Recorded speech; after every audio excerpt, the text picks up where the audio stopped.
John F. Kennedy, the decision to go to the moon. This speech was given at Rice University, right here in Houston, Texas. And it goes, "We choose to go to the moon. We choose to go to the moon in this decade and do other things, not because they are easy, but because they are hard.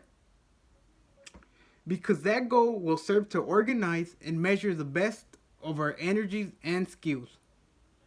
Because that challenge is one we are willing to accept, and one in which we are unwilling to postpone, and one in which we intend to win, and the others too.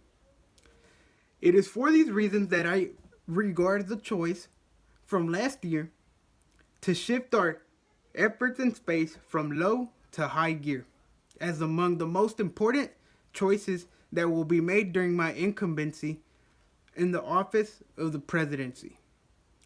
We have had our failures, but so have others.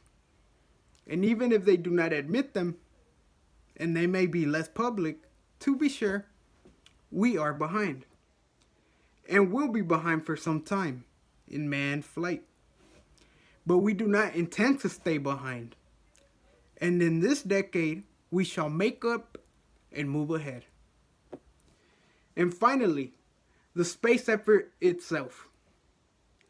While still at its infancy, it has already created a great new number of companies and tens of thousands of new jobs. Space and related industries are generating new demands in investment and skilled personnel.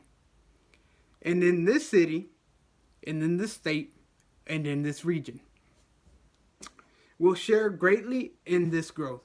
What was once the furthest outpost of the old frontier of the West will be the furthest outpost of the new frontier of the West, of the new frontier of science and space. Houston, your city of Houston, with its manned spacecraft center, will become the heart of the new scientific and engineering community.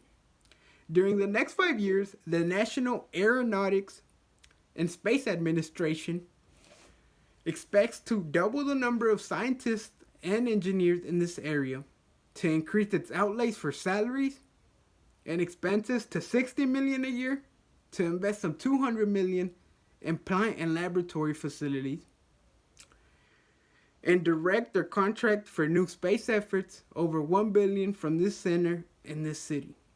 To be sure, all this cost us a good deal of money. This year's space budget is 3 times what it was in January of 1961, and it is greater than the space budget of the previous 8 years combined. However, I think we're going to do it. I think that we must pay what needs to be paid. I don't think we have to waste any money, but I think we ought to do the job. And this will be done in the decade of the 60s. It may be done while some of you are still right here in school at this college and university. It will be done during the terms of office of some of the people who sit here on this platform. But it will be done. And it will be done before the end of this decade. Now, many years ago, great British explorer George Mallory, who was to die on Mount Everest, was asked, why did he want to climb it? He said, because it is there. Well, space is there, and we're going to climb it. And the moon and the planets are there, and new hopes for knowledge and peace are there. And therefore, as we set sail, we ask for God's blessing on the most hazardous and dangerous and greatest adventure on which man has ever embarked on. Thank you.